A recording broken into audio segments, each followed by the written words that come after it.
Hello दोस्तों। आज की इस वीडियो में हम बात करने वाले हैं हेड एंड नेक रीजन की। हेड एंड नेक में हम बात करेंगे डीप सर्वाइकल फेशिया की, यानी कि हेड एंड नेक का जो डीप फेशिया है उसकी हम बात करने वाले हैं। अब दोस्तों, उसकी डीप फेशिया में आपको तीन लेयर्स मेनली देखने को मिलने वाली है, 1, 2 एंड 3।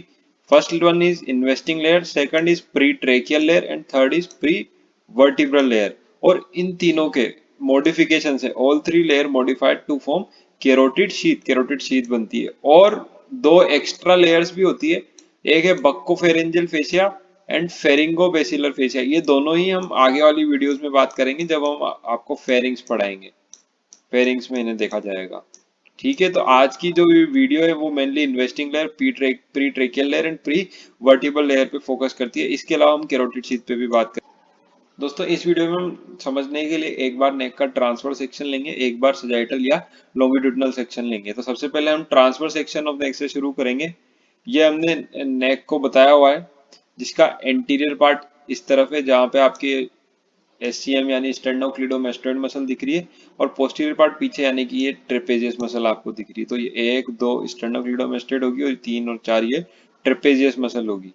तो दोस्तों, ये सर्कमफेरेंस ऑफ नेक है और ये एंटीरियर स्टेर्नोक्लीडोमास्टोइड और पीछे पोस्टीरियर ट्रेपेजियस जो मसल है, इसको कवर करती हुई ये जो लेयर आपको दिख रही है ब्लैक कलर से, ये यहाँ पे भी है, ये इसको भी कवर करेगी, ये इसको और ये इसको। ये है दोस्तों हमारी पहली लेयर, जिसे हम बोलते हैं investing layer of deep fascia.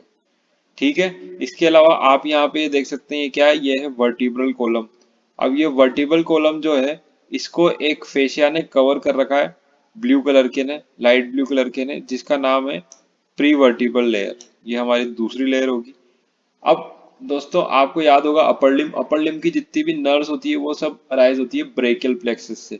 और ब्रेकियल प्लेक्सस की आरटीडीसी जो रूट्स होती है, ब्रेकियल प्लेक्सस की जो रूट्स होती है, वो कहाँ पे ओरिजिन होती है? वो ओरिजिन होती है सर्वाइकल रीजन में।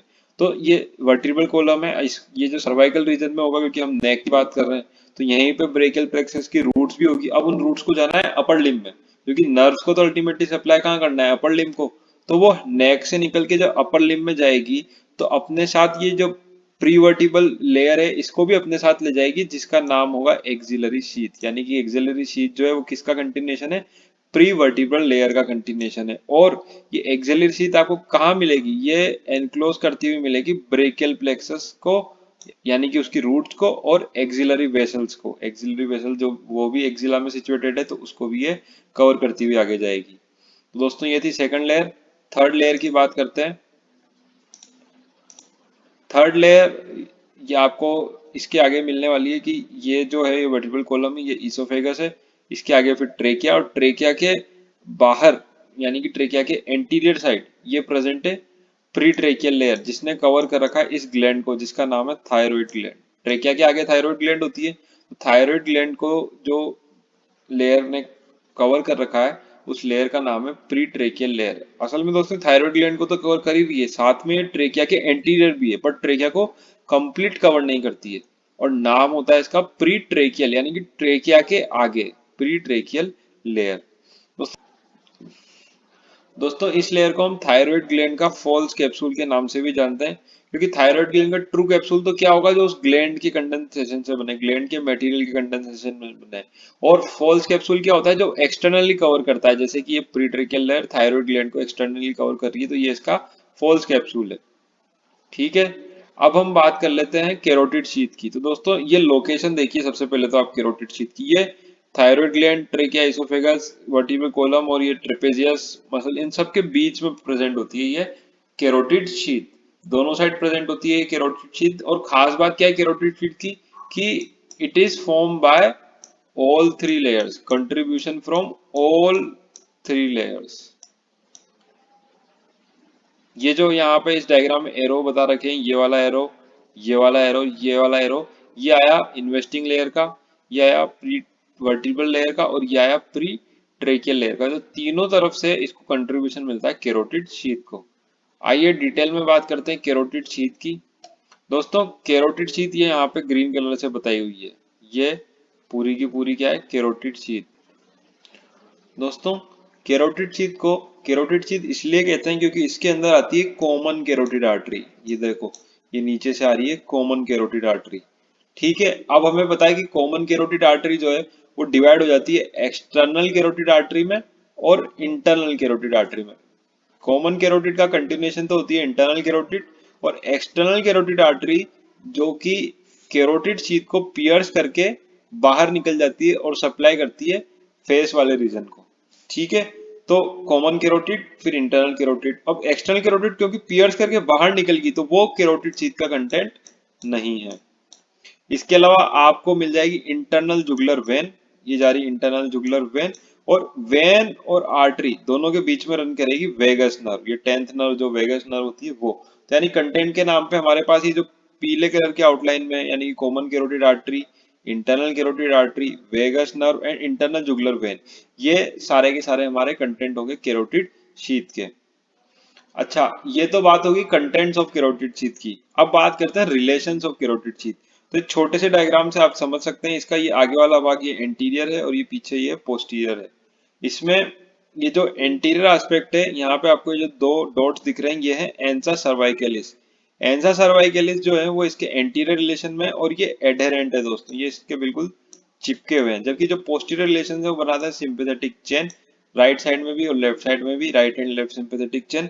पर ध्यान रखिएगा दोस्तों ये एडहेरेंट नहीं है, ये यहाँ पे गैप है, यहाँ पे गैप नहीं है। तो गैप नहीं है तो ये एंसा सर्वाइकलिस तो एडहेरेंट है यानी चिपके हुए हैं। जबकि सिंपैथेटिक चेन में यहाँ पे गैप है यानी कि ये नॉट एडहेरेंट है, या इसके जो है ये चिपका हुआ नहीं है, ये इसका पोस्टीरियर। तो दोस्तों आपने बात कर ली कैरोटिड शीथ की डिटेल में। अब हम आगे बढ़ते हैं हमारे एक नए डायग्राम पे। ये डायग्राम दोस्तों हमने वर्टिब्रल कॉलम के आसपास का बना रखा है। इसमें हम मेनली नर्व्स को, जो न्यूरल स्ट्रक्चर है, इनको विजुअलाइज करना चाह रहे हैं कि किसकी पोजीशन कहाँ है। दोस्तों इसमें हमने ये जो ये वर्टिब्रल कॉलम है इसके बाहर वाली यानी प्री वर्टिब्रल लेयर दिखाई हुई है, और कैरोटिड शीथ दिखाई हुई है, और कैरोटिड शीथ के अंदर जो न्यूरल कंटेंट है केवल वही हम यहाँ पे दिखा रहे हैं। अच्छा दोस्तों, हमें कैरोटिड शीथ वाले टॉपिक से याद ही है कि इसके अंदर तो 10th नर्व होती है, ये हमें पता है, और आगे एंसा सर्वाइकलिस होता है और पीछे सिंपैथेटिक चेन होता है। तो ये तीन चीजें तो हमें पहले से पता है। अब एक नई चीज क्या है कि प्रीवर्टिब्रल लेयर, ये जो प्रीवर्टिब्रल लेयर है ये और कैरोटिड शीथ इन दोनों के बीच में रन करता है ये सिंपैथेटिक चेन। यानी कि हमें क्या पता है कि सिंपैथेटिक चेन जो है पोस्टीरियर होता है कैरोटिड शीथ के, पर पोस्टीरियर का मतलब जस्ट पोस्टीरियर ना होके ये थोड़ा सा एक तरह से ओब्लिकली, हम कह सकते हैं कि ओब्लिकली प्रेजेंट होता है कैरोटिड शीथ और प्रीवर्टिब्रल लेयर के। तो दोस्तों ये ध्यान रखने वाली बात थी यहाँ पर जो मैंने बता दी है आपको। अब आ जाते हैं इस वर्टिब्रल कॉलम पे। ये जो वर्टिब्रा आपको दिख रही है, ये जो वर्टिब्रा आपको दिख रही है, इस पे आप नोटिस कर सकते हैं तीन मसल्स का attachment, scalenus anterior, scalenus medius and scalenus posterior. वापस से बोलता हूँ, scalenus anterior, scalenus medius and scalenus posterior. इन स्केलिन मसल्स के रिलेशन में ही आपको दो नर्व याद रखनी है, स्केलिनस एंटीरियर यानी कि ये वाली मसल, और प्री वर्टिब्रल फेशिया के बीच में जो नर्व आपको दिखेगी वो नर्व है phrenic nerve. Phrenic nerve anterior वाली और प्रीवर्टिबल लेयर इन दोनों के बीच में मिलेगी आपको फ्रेनिक नर्व। और ये जो एंटीरियर और मीडियस है इन दोनों के बीच में मिलेंगे आपको सर्वाइकल स्पाइनल नर्व्स, यानी कि जो ब्रांचेज ऑफ ब्रेकियल प्लेक्सस, जो ब्रेकियल प्लेक्सस बनाने वाली है आगे जाके, वो आपको मिलेगी एंटीरियर वाली और मीडियस के बीच में। तो दोस्तों ये चीज आपको ध्यान रखनी है, एंसा सर्वाइकलिस, 10th नर्व, सिंपैथेटिक चेन, इसके अलावा आपको फ्रेनिक नर्व और सर्वाइकल स्पाइनल नर्व जो कि ब्रेकियल प्लेक्सस बनाती है। इसके अलावा एक और चीज थी जो मैंने डायग्राम में नहीं बताई थी, वो ये है, यहाँ इसमें थोड़ा सा जूम चलना पड़ेगा। आपको यहाँ पे दिख रहा है ये इसोफेगस है और ये ट्रेकिया है। इन दोनों के बीच में एक ग्रूव होती है जिसको बोलते हैं ट्रेकियो इसोफेगल ग्रूव। ट्रेकियो इसोफेजियल ग्रूव में आपको मिलेगी recurrent laryngeal nerve. And recurrent laryngeal nerve दोस्तों आपको पता होगा ये किसकी ब्रांच है, ये है वेगस की। तो वेगस की ब्रांच होती है रिकरेंट लेरेंजियल नर्व, जो कि आपको कहाँ मिलती है, ट्रेकियो इसोफेजियल ग्रूव के अंदर। दोस्तों ये डिटेल में मैंने आपको बता दी है। अब आगे बात करते हैं हम दोस्तों, अब हम नेक का सजाइटल सेक्शन लेने वाले हैं। यहाँ पे आपको तीन बोन दिख रही होगी। ये सबसे ऊपर वाली जो है वो है मैंडिबल, इसके बाद है ये हाइवेट बोन, और इस हाइवेट के बाद है ये मेनुब्रियम स्टर्नाई। मेनुब्रियम स्टर्नाई। ठीक है दोस्तों, इन तीन बोन की मदद से हम स्टडी करेंगे। सबसे पहले ये आप रेड कलर की लाइन देखिए, ये यहाँ से, और ये जो ये सबसे पहली कौन सी बोन है, मैंडिबल, इससे हायोइड बोन पे जा रही है, और फिर हायोइड बोन से नीचे उतरते हुए ये मेनुब्रियम स्टेरनाई पे जाके अटैच हो रही है। दोस्तों ये और कुछ भी नहीं बल्कि investing layer of deep cervical fascia है। कौन सी लेयर है ये? Investing layer of deep cervical fascia. अब इसकी खास बात क्या है, ये मैंडिबल से हाइड्रोइड जब जाती है तो ये पॉकेट बनाती है जिसमें की रहती है सब मैंडिबुलर ग्लैंड। कौन सी ग्लैंड? सब मैंडिबुलर ग्लैंड। और जब ये नीचे आती है तो एक ये एम्प्टी स्पेस को बनाती है जिसका नाम है सुप्रास्टर्नल स्पेस। इतना ही नहीं दोस्तों, अगर आप इसे 3D में विजुअलाइज करेंगे पूरा, तो ये पूरी विड्थ के अलोंग प्रेजेंट है, तो सेंटर में तो स्टर्नम था इसलिए सुप्रा स्टर्नल स्पेस होगी, लेकिन दोनों साइड क्या है? क्लेविकल। तो सुप्रा क्लेविकुलर स्पेस भी प्रेजेंट होती है। जब हम इन्वेस्टिंग लेयर की अलग से बात करेंगे थोड़ी देर बाद, तब मैं आपको बताऊंगा दोनों स्पेस। दोस्तों इसी के साथ इस डायग्राम में आप देख सकते हैं प्री ट्रेकियल लेयर को। प्री ट्रेकियल लेयर जो कि ऊपर हाइड्रोइड बोन से अटैच्ड है और नीचे रन कर रही है, थायराइड ग्लैंड को ये कवर करती है, हम पहले देख चुके हैं। थायराइड ग्लैंड को कवर करने के बाद ये नीचे जाती है और हार्ट का जो फाइब्रस पेरिकार्डियम होता है उसके साथ मर्ज हो जाती है, यानी कि हाइड्रोइड से जा रही है पूरी फाइब्रस पेरिकार्डियम तक। अच्छा, थायराइड ग्लैंड का है फॉल्स कैप्सूल बनाती है, ये भी हमें पता है। अब इसी फॉल्स कैप्सूल से एक एक्सटेंशन निकलता है इस लेयर का, जो कि अटैच हो जाता है क्रिकोइड कार्टिलेज से। क्रिकोइड कार्टिलेज आपको फेरिंग्स में मिलेगा। ठीक है दोस्तों, तो फेरिंजियल वॉल जब हम पढ़ेंगे तो हम पढ़ेंगे क्रिकोइड कार्टिलेज को। तो इससे ये जो थायराइड ग्लैंड है इसको अटैच करती है ये लेयर, प्री ट्रेकियल लेयर, इसका एक एक्सटेंशन होता है और इसी एक्सटेंशन का नाम होता है सस्पेंसरी लिगामेंट ऑफ बेरी। ये एमसीक्यू में पूछा जा सकता है इसलिए यहाँ पे दिया है। Suspensory ligament of Berry, which is a modification of pretracheal layer of deep cervical fascia, connects the thyroid gland, or we can say false capsule of thyroid gland with the cricoid cartilage।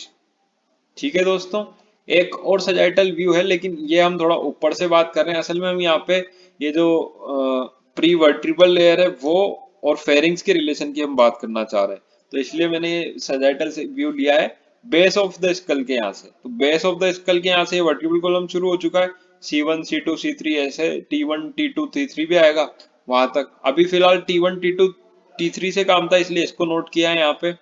आगे की तरफ आप देख सकते हैं ये जो मैं हाईलाइट कर रहा हूं, ये और ये पूरा फेरिंग्स है।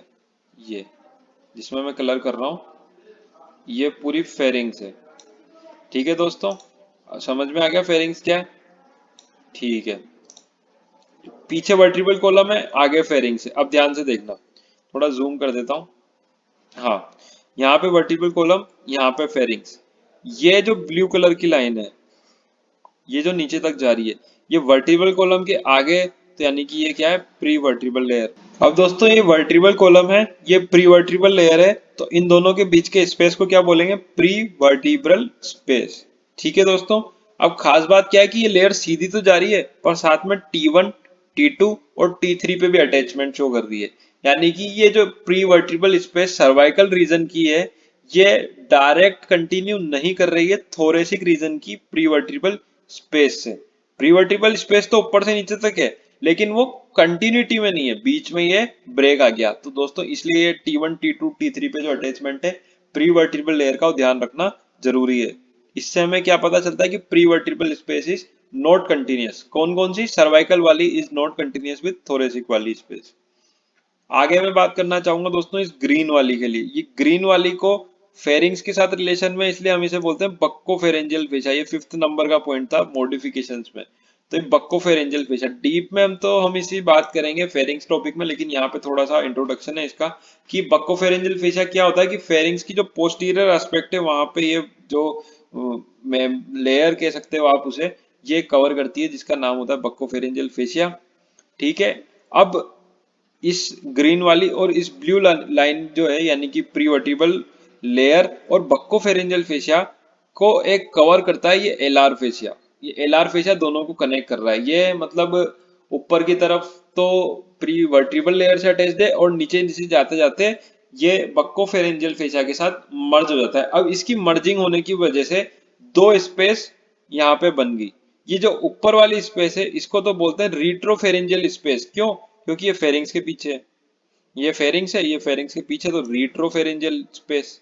ठीक है। और दूसरी वाली स्पेस चूंकि ये नीचे कंटिन्यू कर रही है, यानी कि अगर इसमें कहीं इन्फेक्शन हो गया तो ये नीचे थोरेक्स तक जाने के लिए बिल्कुल स्वतंत्र है, ये इंडिपेंडेंट है, जा सकता है, कोई ऑब्स्ट्रक्शन नहीं है। तो इस वजह से ये डेंजरस स्पेस है, इसलिए इसका नाम होता है डेंजर स्पेस। ठीक है दोस्तों। तो डेंजर स्पेस को डेंजर स्पेस क्यों कहते हैं? क्योंकि ये ओपन होती है थोरेसिक रीजन में, ये कंटिन्यू करती है थोरेसिक रीजन में।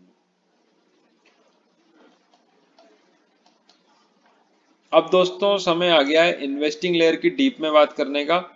दोस्तों इन्वेस्टिंग लेयर आपके सामने है। अब इसमें मैंने आपको बताया था इस वाले डायग्राम में कि ये दो स्पेस को बनाती है, एक तो सुप्रा एक्सटर्नल स्पेस, और अगर आप 3D में विजुअलाइज करेंगे तो आपको सुप्रा क्लेविकुलर स्पेस भी समझ में आएगी, क्योंकि यही चीज पूरी along the width of the body हो रही है।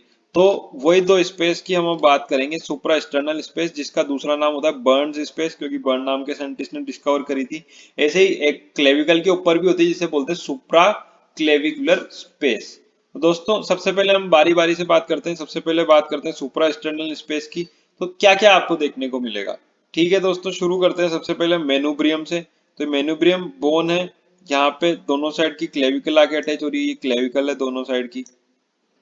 अब ये जो ट्राइंगल, ये जो डॉटेड लाइन है, ये पूरा बता रहा है आपको सुप्रा एक्सटर्नल स्पेस। तो हम विजुअलाइज करना चाह रहे हैं कि यहाँ पे क्या क्या चीजें प्रेजेंट होगी। तो दोस्तों सबसे पहले तो दोस्तों ये दो क्लेविकल है, तो इन दोनों के बीच का लिगामेंट यानी कि इंटरक्लेविकुलर लिगामेंट ये प्रेजेंट होना ही होना है, क्योंकि ये इस स्पेस में फॉल कर। दोस्तों इंटरक्लेविकुलर लिगामेंट के अलावा आपको ये जुगलर वीनस आर्क भी यहाँ पे मिलेगा, जो कि इंटरनल जुगलर वेन बनाती है। इसके अलावा आपको स्टर्नोक्लिडोमेस्टोइड मसल याद है?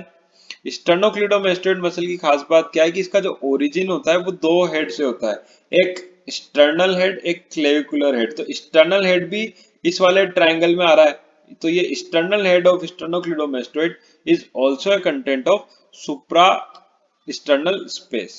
ठीक है दोस्तों, तो ये तीन जो कंटेंट है, number one jugular venous arch, number two interclavicular ligament, and number three sternal head of sternocleidomastoid, ये आप ध्यान रखें। इसके अलावा बात करते हैं दूसरी स्पेस के बारे में, जो कि सुप्रा क्लेविकुलर स्पेस। तो ये दोस्तों वो लेयर आ रही है इन्वेस्टिंग लेयर, और क्लेविकल के ऊपर ये स्पेस बना रही है, तो इसलिए इसको नाम है सुप्रा क्लेविकुलर स्पेस। यहाँ पे दोस्तों ये एंटीरियर एस्पेक्ट है और ये पोस्टीरियर एस्पेक्ट है, ये यहाँ पे भी लिखा हुआ है। ठीक है दोस्तों, तो आगे से पीछे तो जा रही है यहाँ पे external jugular vein. External jugular vein आगे से पीछे ओब्लिकली रन करती है और ड्रेन करती है सब क्लेवियन वेन में, सब क्लेवियन वेन में। और इसी के उलट सुप्रा क्लेविकुलर नर्व्स जो है, सुप्रा क्लेविकुलर नर्व्स जो है वो पोस्टीरियर टू एंटीरियर आती है। अब दोस्तों ये एक नहीं होती, इसकी तीन ब्रांचेस होती है, मीडियल, इंटरमीडिएट और लेटरल। तो ये जो मीडियल, इंटरमीडिएट और लेटरल ब्रांचेस होती है, ये क्लेविकल के आगे, बीच में और पीछे से जाती है। कभी कभी तो ये इसको पियर्स करती हुई जाती है, इंटरमीडिएट ब्रांच हो ये इसको पियर्स करती हुई जा सकती है।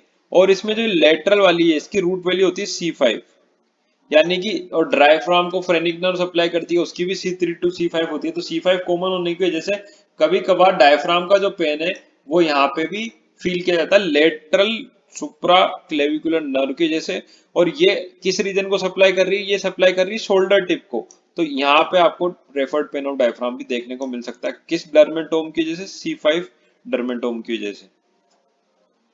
अब दोस्तों ये हमने बात कर ली इन्वेस्टिंग लेयर की डीप में, सुप्रा एक्सटर्नल स्पेस की बात होगी, सुप्रा क्लेविकुलर स्पेस की बात होगी। अब एक ओवरऑल अगर आपको इन्वेस्टिंग लेयर की मैं बात करूं तो आप एक पैटर्न ऑब्जर्व कर सकते हैं, जिसको फेमसली हम रूल ऑफ टू के नाम से जानते हैं। यानी कि जितने भी काम अभी तक इन्वेस्टिंग लेयर ने अपने जीवन में करे हैं वो सब दो दो के पेयर में करे हैं। यानी कि इसने दो मसल एनक्लोज करी थी सबसे पहले ट्रांसफर सेक्शन वाले डायग्राम में। तो वो कौन कौन सी थी? स्टर्नोक्लिडोमेस्टोइड और ट्रेपेजियस थी। इसके अलावा इसने दो स्पेस की अभी हम बात करके निपटे, एक तो बर्न्स स्पेस सुप्रा एक्सटर्नल स्पेस, और एक सुप्रा क्लेविकुलर स्पेस। इसके अलावा अगर आप ग्लैंड्स देखें तो एक ग्लैंड तो आपको पता है सब मैंडिबुलर ग्लैंड, एक और ग्लैंड पैरोटिड ग्लैंड, ये दोनों सलाइवरी ग्लैंड है, इनको भी ये कवर करती है। इसके अलावा ये दो लिगामेंट्स बनाती है, एक स्फिनो मैंडिबुलर लिगामेंट, एक स्टाइलो मैंडिबुलर लिगामेंट। स्फिनोमेंडिबुलर यानी स्पाइन ऑफ स्पिनोइड से मैंडिबल तक, स्टाइलोमेंडिबुलर यानी कि स्टाइलोइड प्रोसेस से मैंडिबल तक, ये वाला लिगामेंट भी बनाती है। और दो पुलिस, जो आप जब फेस पढ़ेंगे तो वहां पे आपको दो मसल दिखेगी नेक रीजन में, एक तो डायगेस्ट्रिक मसल, एक ओमोहायोइड मसल। तो इनकी क्या बेलीज होती है, एंटीरियर पोस्टीरियर, और ओमोहायोइड की सुपीरियर और इंफीरियर। तो उनके बीच में पुली बनाने का काम भी ये इन्वेस्टिंग लेयर ही करती है। तो दो पुलिस भी ये बनाती है, डायगेस्ट्रिक पुली यानी डायगेस्ट्रिक मसल के लिए, एक ओमोहाइड मसल के लिए ओमोहाइड पुली। तो दोस्तों यही था पूरे का पूरा deep cervical fascia of neck. उम्मीद करता हूँ वीडियो आपको पसंद आया होगा। अगर वीडियो आपको पसंद आया है तो जरूर से इसे लाइक कर देना। डिस्क्रिप्शन में जाके टेस्ट लिंक है, वो जाके जरूर से अटेम्प्ट करें। अपने दोस्तों के साथ इस वीडियो को शेयर करें, हमारे चैनल को सब्सक्राइब करें, और दोस्तों लेटेस्ट अपडेट्स के लिए बेल आइकन दबाना ना भूलें। दोस्तों फिलहाल इस वीडियो में इतना ही, मिलते हैं अगली वीडियो में, तब तक के लिए गुड बाय।